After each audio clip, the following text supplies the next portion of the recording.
안녕하세요. 서울연세법학원에서 부동산학개론을 강의하고 있는 신동성입니다. 계산문제 입김창을 통한 계산문제 호객기 특강 시즌1에 이어서 이제 시즌2의 기출계산문제를 완전 정복해보는 시간을 준비하고 있습니다. 네, 이번 회차는요 26번째 26회 기출계산문제 완전 정복 시간입니다. 자, 그러면 바로 진행해 보도록 하겠습니다. 네, 26회차 6번 문제입니다. 레일리 소매인력 법칙을 적용할 경우에 다음과 같은 상황에서 가로 안에 들어갈 숫자로 옳은 것은, 그럼 여기에 이제 가로 안에는 A 도시, B 도시가 있는데 C 도시 인구가 A 도시로 유인된 규모, 그 다음 B 도시로 유인된 규모를 각각 나눠서 명수를 적는 거네요. 네, 명수를 구하는 문제였습니다. 자, 그러면 기본적으로 레일리 소매인력 법칙, 상권 분석 모형에서 레일리 소매인력 법칙의 키포인트는 많이들 이제 연습해 보셨으니까요. 예, 그 거리 제곱분의 A의 인구, A 도시의 인구, 혹은 A 도시의 크기. 네, 그래서 그 도시의 인구에 비례하고 그 도시까지의 거리의 제곱에 반비례한다. 그게 기본적으로 A 도시의 유인력을 정의하는 소매인력 법칙이었습니다. 그러면 A 도시로 A 도시가 끌어다니는 유인력, B 도시가 끌어다니는 유인력이 있을 텐데, 그 중에서 A 도시가 차지하는 마켓시어, 시장 지배력은 어느 정도가 되느냐 하는 것을 어떻게 계산할 수 있나요? 각각의 A 도시의 유인력, B 도시의 유인력을 합산한 다음에 합산해서 그 합산된 전체 유인력 합계분의 A의 유인력을 계산해 보면, 예, A의 유인력을 분자, 모든 시의 유인력을 분모해 놓고 계산을 하면 그 자체가 A 도시의 시장 지배력이 되겠습니다. 그러면 실제로 문제를 풀어볼까요? 네. 자, 일단 먼저 A 도시의 유인력을 계산해야 되겠죠? 유인력은 거리 제곱이니까요. 거리 제곱이라는 얘기는 C 도시부터 A 도시까지의 거리가 1km 되어 있습니다. 그러면 1km로 두 번 나눠줘야 된다.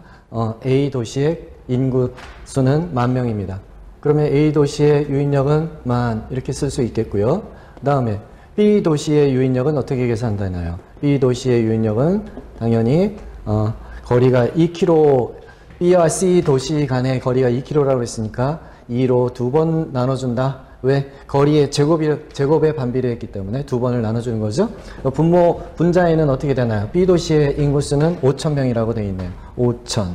네, 5,000을 4로 나누면 1,250 나오겠네요. 계산해보면. 자, 그러면 이제 세 번째 우리가 알 수 있는 건 A 도시의 마켓시어, 시장 지배력은 어떻게 계산된다고요? 네, 여기 10,000, 여기 1,250 두 개를 더해요. 그러면 1,250 11,250 이렇게 되겠죠? 분자 A의 유인력 10,000 이렇게 하면 되겠습니다. 그럼 계산해 보면 10,000을 11,250으로 나눠주면 0.88 계속 나오네요. 그러면 88.9%다 이렇게 볼 수 있겠죠.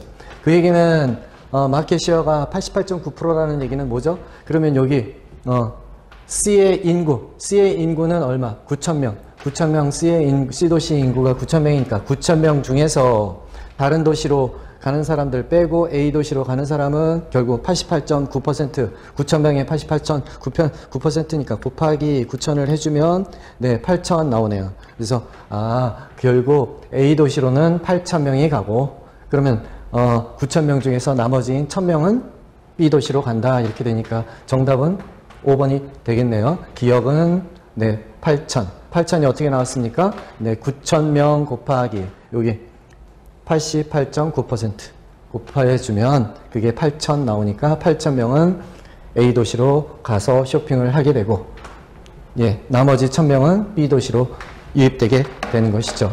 네, 이렇게 지금 레일리 법칙은 기본적으로 소매인력 법칙은 제로섬 게임이니까 한쪽만 방문하게 되죠. 그래서 한쪽으로 가게 되면 다른 도시로는 못 가게 되니까 9,000명이 8,000명, 1,000명 이렇게 나눠지게 되겠습니다. 자, 그러면 요 정답풀이는 우리가 한 다음에 마지막에 해설 동영상 마지막에 첨부를 할 예정이고요. 자, 다음 문제로 넘어가 보도록 하겠습니다. 이번 문제는 7번, 네, 시장 A 지역의 오피스텔 시장 공급량이 3P로 정해져 있대요. 공급 곡선은 QS는 3P 정해져 있다는 거죠. 그런데 A 지역의 오피스텔 수요 함수가 QD1은 1200 빼기 P에서 어떤 이유에 의해서 바뀌었다는 거죠. 네, 어떻게? 1600 P입니다.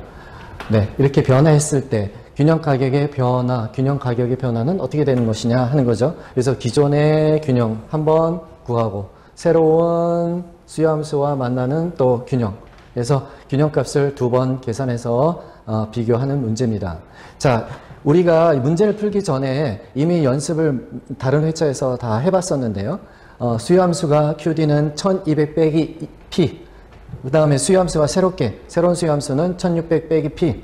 이 자체 함수식을 보면서 우리가 그래프를 그릴 줄 안다면 이 상황이 수요의 증가인지 수요의 감소인지를 판단할 수가 있는데요. 기본적으로 그래프를 그릴 때 어떻게 한다고 했습니까? P는 0 놓고 그리면 되겠죠. 자, 그림을 한번 먼저 그려보겠습니다. 여기 가격, 여기는 수량.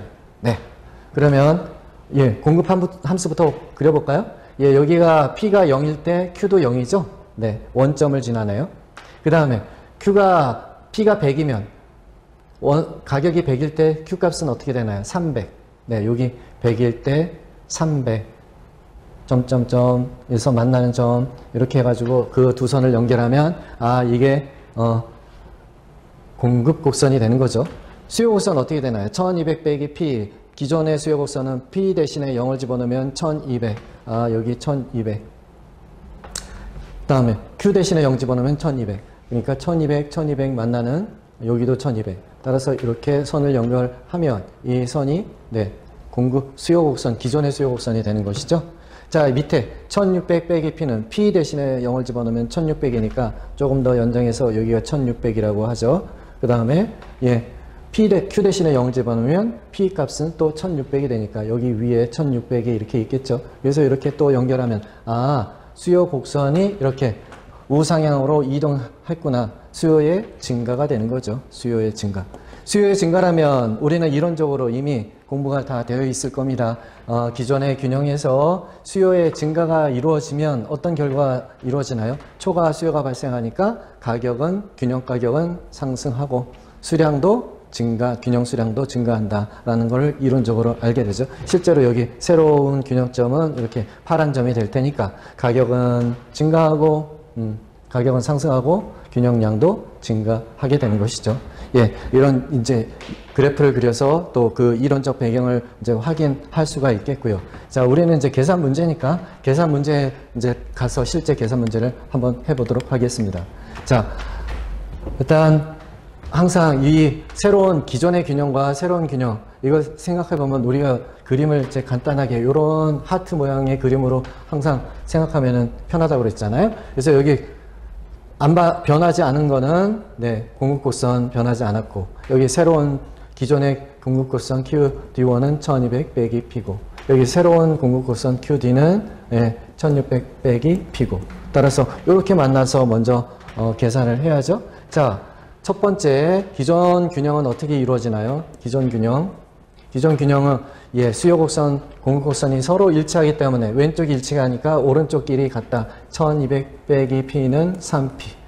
이 식을 먼저 도출하는 게 가장 중요하죠. 이게 출발점입니다. 그러면 여기서 P 값을 구할 수 있나요? 1200을 두고 왼쪽에 있는 빼기 P가 등호 오른쪽으로 이사를 가면 이동을 하면 3P 플러스 P가 되겠죠? 그러면 이제 오른쪽은 4P, 왼쪽은 1200. 따라서 P는 300. 기존의 균형값을 P 균형 가격은 300이었군요. 이렇게 확인할 수가 있겠고요. 이제 새로운 균형, 신규 균형은 어떻게 구할 수 있나요? 또 마찬가지죠. 여기에 오른쪽 길이 같다고 놓고 식을 만들어야 됩니다. 3P는 1600 빼기 2P. 그럼 P는 P, 문자는 문자끼리, 숫자는 숫자끼리, 이항 정리. 3P 빼기 2P가 왼쪽으로 와서 더하기 2P가 되겠죠. 그 다음에 1600. 그러면 이거 정리하면 5P 1600. 네. 여기는 그냥 P였네요. 그냥 P였네요. 그러면 왼쪽이 4P가 되겠네요. 4P. 다시 한번 계산하면, 예, 1600 빼기 P니까 마이너스 P가 오른쪽으로 하면 플러스 P. 그래서 3P와 플러스 P 더하면 4P. 그럼 P는, 예, 1600 나누기 4니까 400 나오겠죠. 따라서 새로운 균형점은 400 되겠습니다. 그러므로 우리가 정답, 네, 가격은 300원에서 400원으로 100원만큼 증가했습니다. 이론적으로 확인했던 내용이죠. 가격도 상승하고 양도 증가할 것이다. 네, 그래서 답은 4번이 되겠네요. 100원 상승한다. 네, 그럼 실제로 여기서 또 양을 구하면 또 어떻게 할 수 있나요? 300을 여기다가 대입을 하면 되겠죠. 아니면 여기다가 공급곡선에 대입해도 되고요. 그러면 균형량은 3, 3은 9, 900. 여기 새로운 신규 균형에서는 어떻게 되나요? 4, 3, 12. 네, 새로운 균형에서 여기 12. 그럼 균형량의 차이는 어떻게? 플러스 300만큼 양도 증가했다. 네, 가격은 100만큼 증가했고 양은 300만큼 증가했다. 우리가 균형 가격 증가, 균형 수량 증가. 어느 경우에? 수요의 증가의 경우에. 네, 그렇게 이론적 배경과 이 수식으로 풀어보는 문제와 서로 일치하는 것을 확인할 수 있겠습니다. 네, 그러면 다음번 문제로 또 넘어가 볼까요? 네. 자, 11번 문제입니다. 11번 문제는, 네, 최대 가능 대출 금액을 산정하는 거네요. 최대 가능 대출 금액. 그러면 여기에서 우리는 두 가지 기준이 있죠. 항상 주택인 경우라면 LTV와 DTI. 이제 올해부터는 DSR로 통일이 됐고요. 26회 문제니까 DTI 적용했습니다. 그러면 각각 기준을 LTV 기준, DTI 기준 해서 각각의 최대 가능 대출 금액을 산정한 다음에 그 다음에 어떻게 해야 되나요? 적은 금액이 최대 가능 대출 금액이 되겠죠? 최대 가능 대출 금액은 둘 중에 적은 금액이다. 그런데 거기에서 기존 부채가 있었는지 없었는지 꼭 체크를 해야 되는데 11번 문제를 봤더니 다른 부채는 없다 돼 있으니까 그냥 LTV 기준 최대 가능 대출 금액, DTI 기준 최대 가능 대출 금액을 계산하면 되겠네요. LTV 기준으로는 어떻게 계산되나요? 네, 주택의 가격이 3억 원이고 지금 여기 시장가치 기준으로는 60%만 인정하라고 했으니까 60% 곱하면 1.8억, 1억 8천까지 대출 가능합니다. 이렇게 정해지겠죠? 그 다음에 DTI 기준은 어떻게 계산하나요?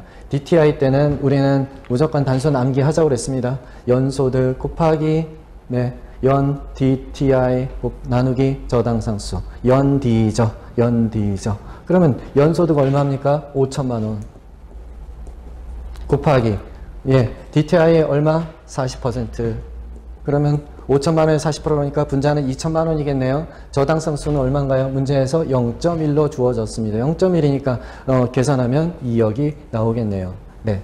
그럼 1억 8천과 2억 중에서 둘 중에 어떤 것? 적은 금액이니까 적은 금액은 1억 8천이죠.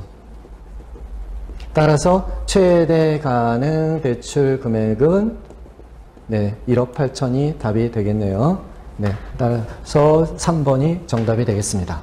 네, 기존 대출금이 있다면 여기서 1억 8천에서 차감을 해줘야 될 텐데 기존 다른 부채가 없다고 했으니까 그냥 답은 단순하게 1억 8천이 되겠습니다. 주택이 나오면 LTV 기준과 DTI 기준. DTI 기준은 항상 어떻게? 연디저 곱하기입니다. 연디저 곱하기. 네, 다음번 문제로 또 넘어가 보겠습니다.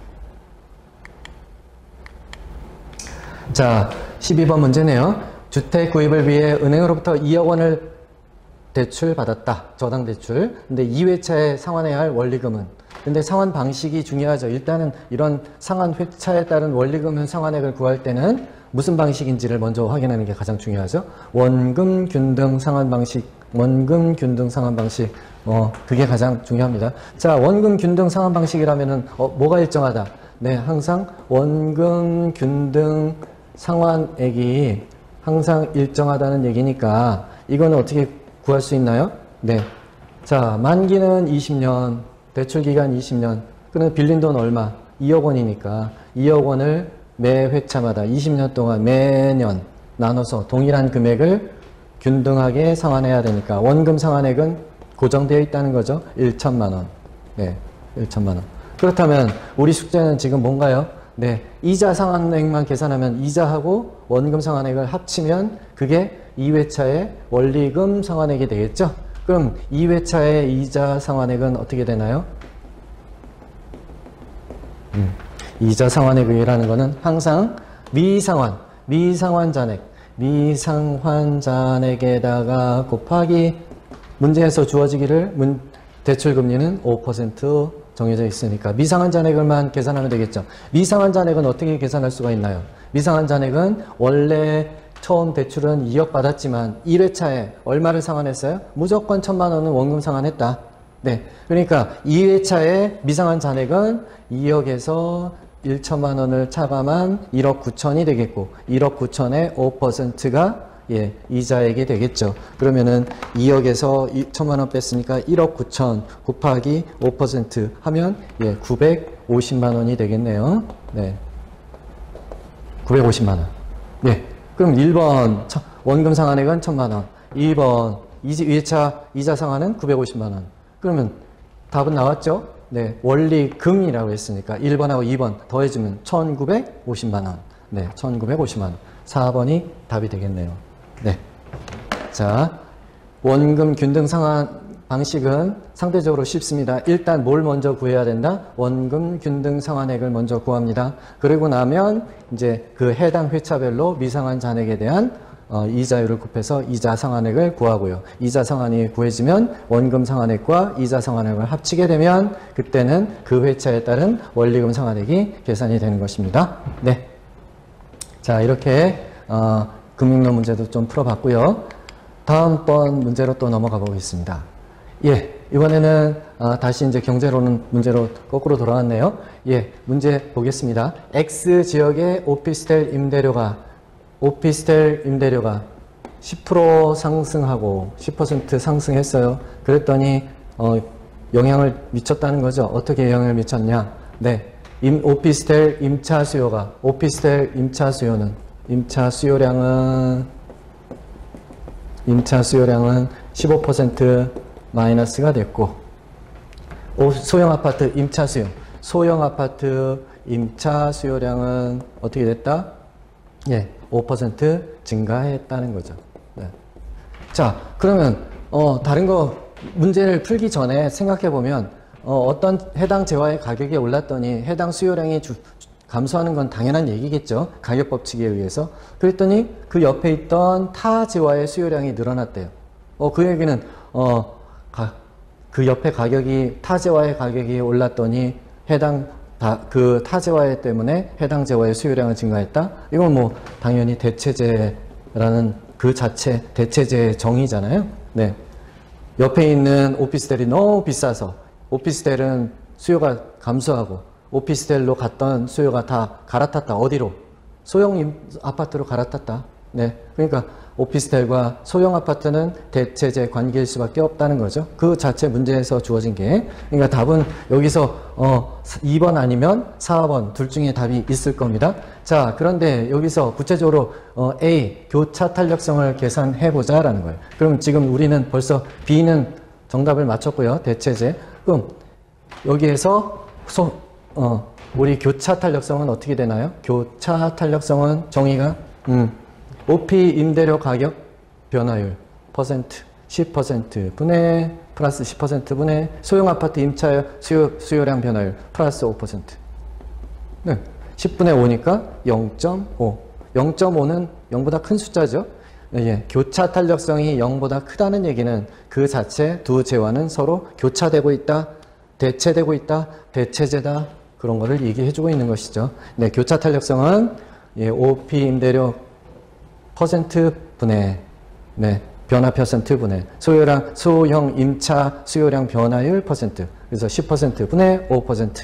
이때는 절대값이 없죠. 그래서 그 부호 나오는 그 부호대로 그대로 써야 됩니다. 네, 0보다 크기 때문에 대체재 0.5 쉽게 찾을 수 있는 문제죠. 네, 교차 탄력성은 10분의 5, 0.5가 되겠습니다.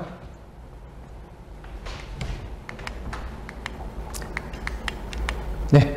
다음 문제는 22번. 다음의 자료를 통해 산정한 값으로 틀린 것은, 네, 예, 비율 분석법에 의해서 각각의 현금 흐름에 대한 비율을 계산해야 되네요. 자, 먼저 보겠습니다.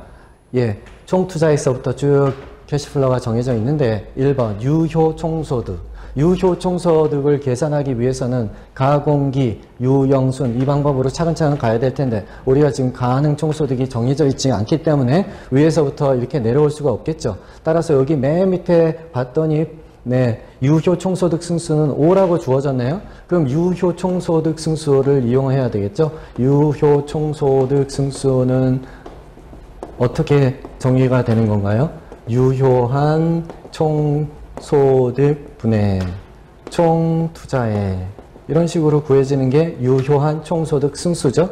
그게 무슨 뜻이냐? 유효한 총소득으로 벌어서 총투자액을 얼마 만에 회수할 수 있느냐? 그래서 회수 기간을 말합니다. 그렇죠?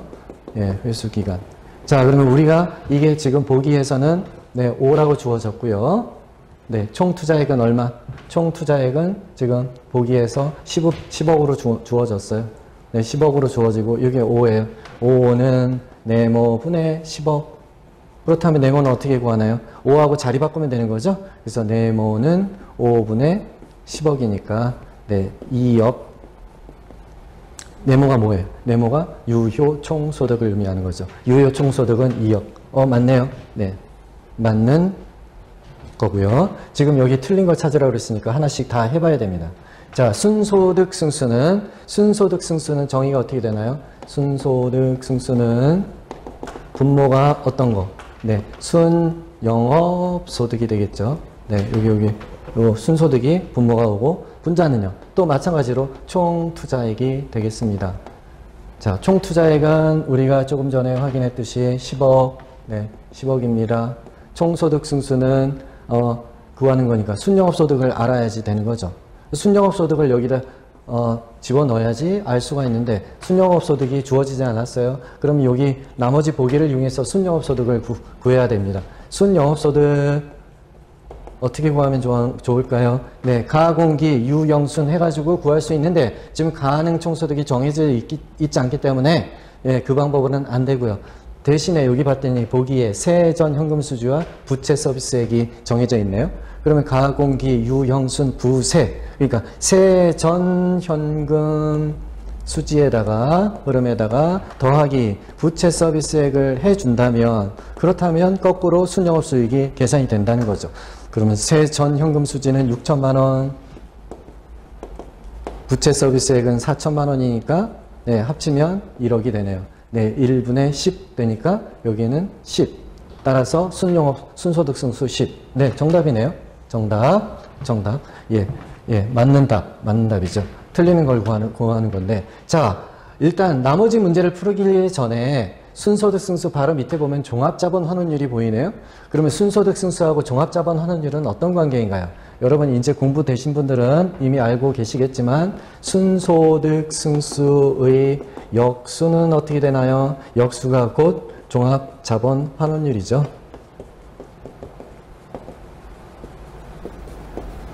네, 순소득 승수가 지금 얼마였어요? 10이었죠? 네, 그런 거예요. 역수라는 거는 뭐예요? 10분의 1이잖아요. 10분의 1은 0.1은 예, 10% 이렇게 나와야죠. 근데 지금 여기 자본환율 8%라고 했으니까 이게 잘못된 오답으로서의 정답이다. 이게 8%가 아니라 10%다라는 거를 금방 찾아낼 수 있을 겁니다. 예, 종합자본 환원율은 그러면 그냥 이렇게 역수 방법이 아니라 정상적으로 계산을 하려면 어떻게 해야 되나요? 종합자본 환원율 정의가 어떻게 되나요? 네, 종합자본 환원율은 총 투자분의 순영업소득이니까 순영업소득은 우리가 조금 전에 구했습니다. 1억, 총 투자액은 10억, 그러니까 10분의 1이니까 0.1은 10%. 네, 그러니까 조금 전에 순소득 승수는 어떤 거였습니까? 순영업소득분의 총부채. 이게 분모 분자가 서로 바뀐 겁니다. 분모 분자가 서로 바뀌었다. 그게 역수라는 거고요. 결국 10분의 1, 0.1 그런 관계인 거죠. 그래서 4번이 정답이 되겠고요. 나머지 3번, 5번 다 풀어볼까요? 세전 현금 수지 승수는 어떻게 되나요? 세전 현금 수지 승수라는 거는 분모가 또 뭐다? 세전 현금 수지다. 세전 현금 수지 분해. 이때는 이미 부채 서비스액 해가지고 타인 자본에 대한 대가를 지불한 거기 때문에 이때 분모는 지분 투자액이 됩니다. 총 투자액이 아니라. 자, 그러면 세전 현금 수지는 얼마인가요? 예, 6천만 원. 그 다음에 지분 투자액은 얼마? 예, 6억. 그렇다면, 네, 0.6분의 6이니까 이것도 10이라는 뜻이 의미하는 것은 뭐예요? 세전 현금 수지 매년 6천만 원을 벌면 자기 돈, 자기 자본 투자액 6억을 언제 회수할 수 있느냐? 10년 걸린다. 그런 뜻이죠. 네. 10년 만에 회수할 수 있다. 그럼 맞네요. 네. 자, 마지막으로 부채 감당률입니다. 부채 감당률은 식이 어떻게 되나요? 네. 순부채, 순영업소득을 부채 서비스액으로 나눠주는 것이죠. 순부채. 따라서 순영업소득은 앞서 우리가 계산했습니다. 1억. 부채 서비스액은 보기에서 4천만 원. 따라서 네, 2.5배 나오죠. 2.5배. 네, 4천만 원에 2.5배가 1억이 된다는 것이죠. 네. 자, 그러면 지금 비율분석법 다 해봤고요. 여기서 중요한 거는 순소득 승수와 종합자본 환원율은 서로 역수 관계에 있다라는 것을 꼭 기억을 해 주시기 바랍니다. 네. 자, 다음 문제는 예, 감정평가에 관련된 문제네요. 예, 35번.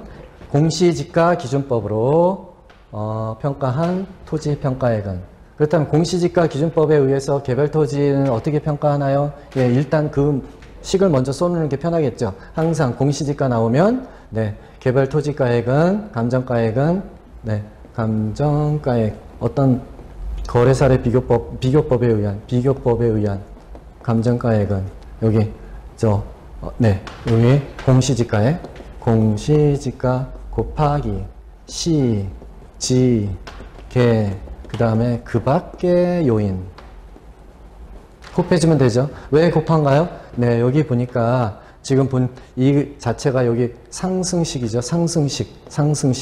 상승식으로 조정을 해라. 예, 이렇게 계속 곱해 나가는 어떤 조정해야 될 사유가 있으면 곱해 나가는 것을 말하는 것이죠. 그럼 여기 공시지가는 얼마? 네, 제곱미터당 200만 원 정해져 있고요.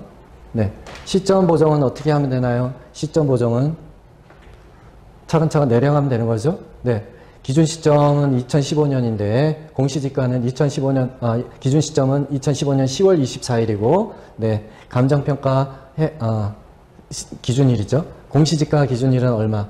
언제? 2015년 1월 1일 기준이죠. 따라서 10개월 차이가 있으니까 그걸 어떻게 조정해 주나요? 네, 여기 보니까 지가 변동률이 5% 상승이래요. 상승. 5% 상승이라는 건 100을 기준으로 했을 때 105가 되겠습니다.